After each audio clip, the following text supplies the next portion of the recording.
is Miss Maria Lynette D. Cueto. Class, are you ready to continue your journey in connecting your grammar difficulties into the world of grammar? If yes, bring out your notebook and take some notes. For this week, our topic is all about tenses of the verbs. Hello students! Just like what I've said, for this week, it's all about tenses of verbs. First, what is a verb tense? It is when an action occurs in a sentence whether it did so in the past, doing now, or will do so in the future. Did you know that most verbs can be used in the past, present, or future? Now, let's go with the different types of verb tense. We have simple tenses, progressive tenses, perfect tenses, and perfect progressive tenses. First, let's go with simple tenses. Simple tenses merely convey that specific actions or states of being occur now, yesterday, or tomorrow. Let's go with the simple present tense. It describes as an ongoing activity or state of being is the present tense. It is easy to form the simple present tense. Simply use the verb's base form. I take, you take, we take, they take. But for the third person singular, it adds s to the end, like he takes, she takes. Add es to verbs ending in ss, x, sh, or ch. Examples: she only eats vegetables. I play every Tuesday. He understands French, and it mixes the orange and the water.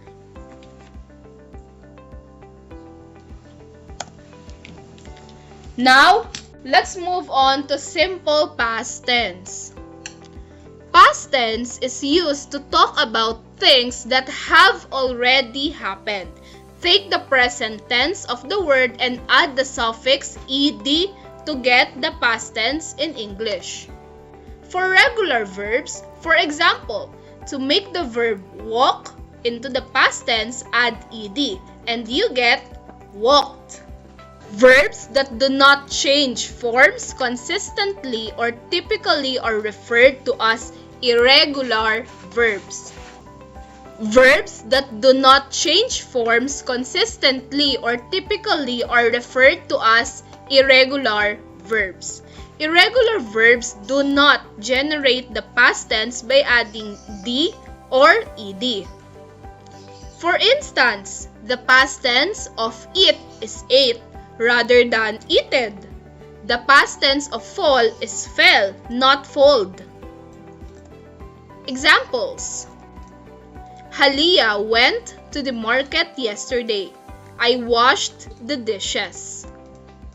John learned how to play the violin 3 months ago. People wrote letters to communicate in the past. Now, let's go to simple future tense. If you want to discuss future events, utilize the simple future verb tense. The simple future is also used as to predict a future event. The formula for the simple future is subject plus helping verb will plus base form of the verb and the rest of the sentence. There is another way to show that something will happen in the future. It follows the formula am, is, or are plus going to plus root form of the verb. Examples: I will learn a new sport next month. Sky will read that book. I am going to learn a new dance move later. Ryder will be here in an hour. Did you understand? Again, did you understand our simple tense? Again, we have simple present tense, simple past tense, and simple future tense. Now, let's move on to progressive tenses. Use the represent ongoing actions. There are 3 progressive tenses: past progressive tense, present progressive tense, and the future progressive tense.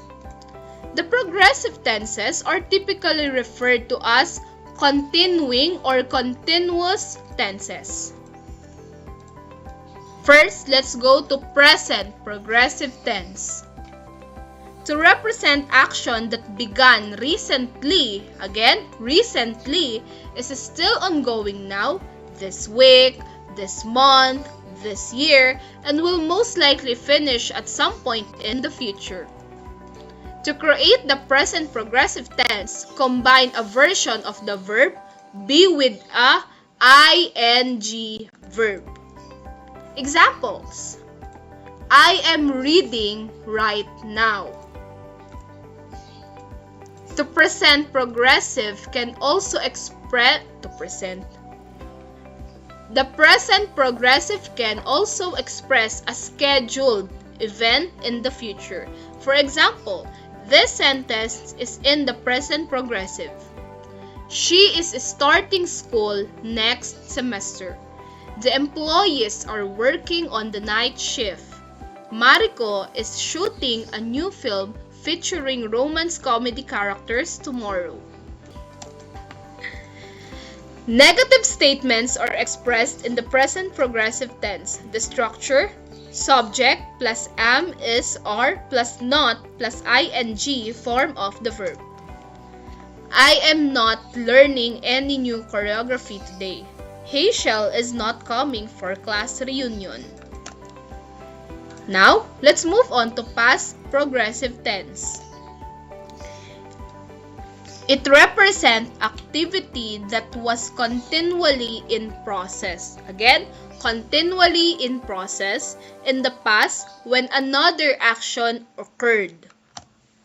The past progressive tense to express that a previous action was being interrupted.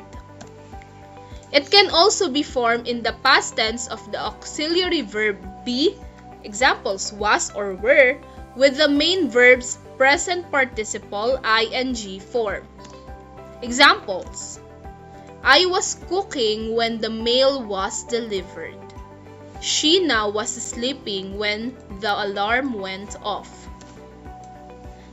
Now, let's go on to the negative statements. Negative statements in the past progressive tense are created by adding the adverb not after the auxiliary verb was or were, which is frequently contracted by wasn't or weren't. Examples: Zane felt that she wasn't reaching her full potential. They weren't cleaning when Dahlia called. Now, let's go on to the future progressive tense. It represents an action that will be ongoing at some point in the future. We employ this verb tense to express that a longer future action will be interrupted by a shorter future action. Adverbs or adverbial phrases such as tomorrow morning, this time tomorrow, and so on are typically used with this verb tense. This tense is formed by combining will plus be plus the present participle, the root verb plus ing. Examples: Claire will be meeting her prospective consumers tomorrow morning. My mom will be cooking dinner when we got home tonight. The use will in negative statements or of future progressive tense use the structure will not plus be plus verb ing form. Nevertheless, in certain circumstances, the contraction for won't of will not will may be used. My mom and my dad will not be coming home tomorrow because they have their emergency flight. Since I have urgent tasks to do, this time Sunday, I won't be swimming on the Puerto Azul beach. Did you understand the progressive tenses? Again, we have present progressive tense, past progressive tense, and the future progressive tense. Now, let's go on to the third verb tenses, and that is the perfect tenses.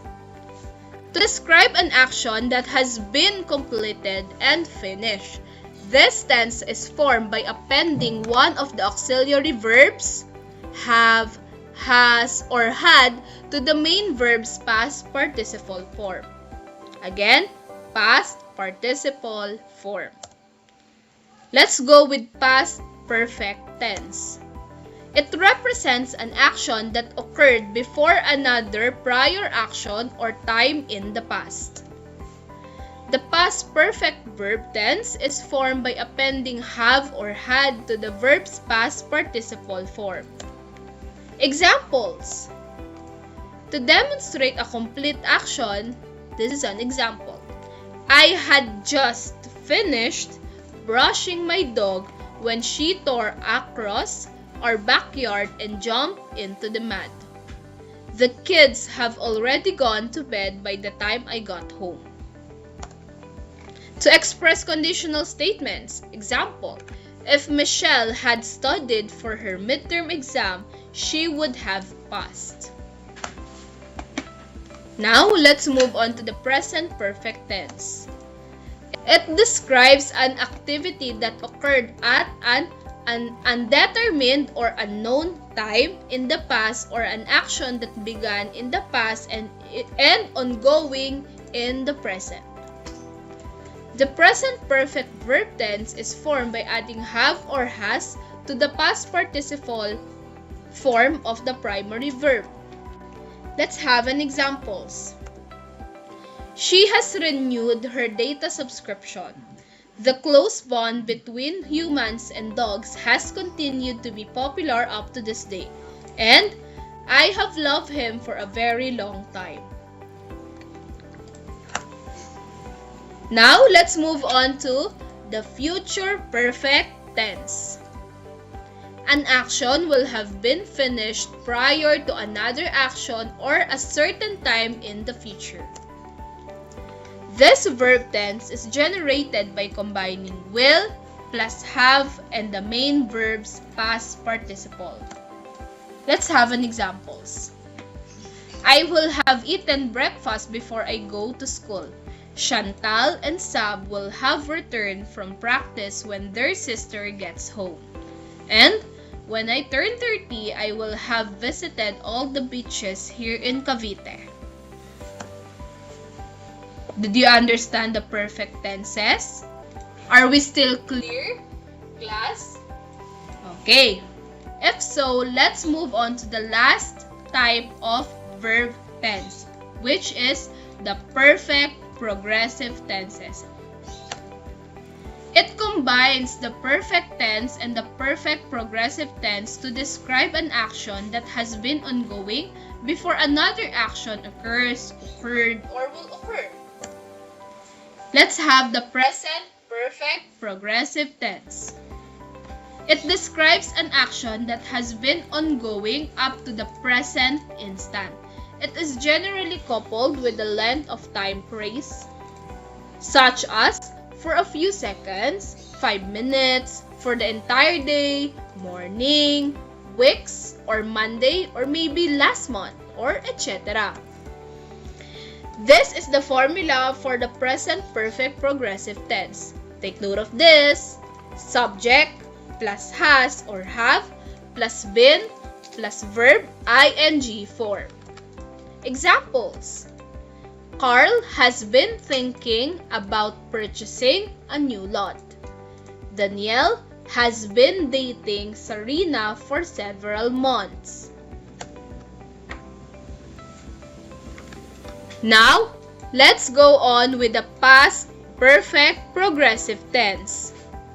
It denotes an action that has been ongoing continuously until the moment of another action in the past.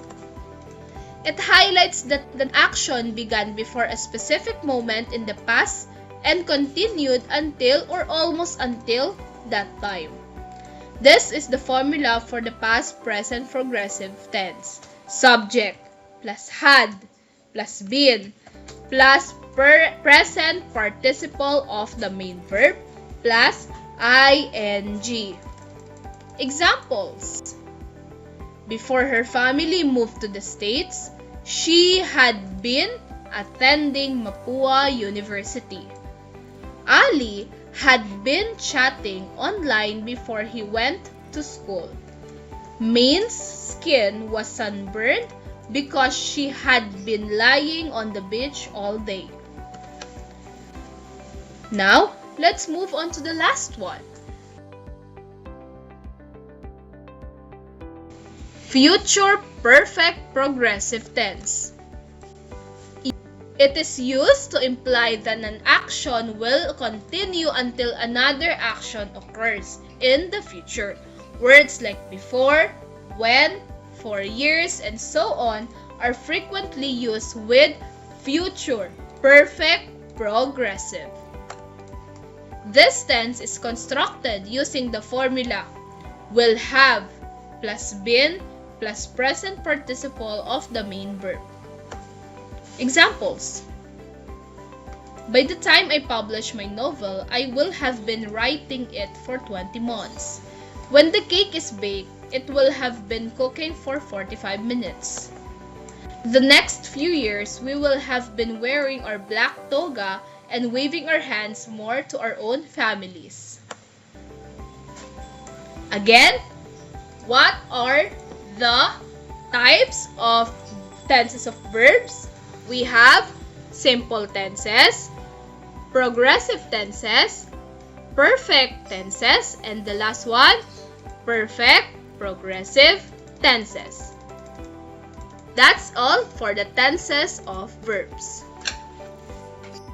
That's all for this week's topic. I hope you learned something. See you again. Bye.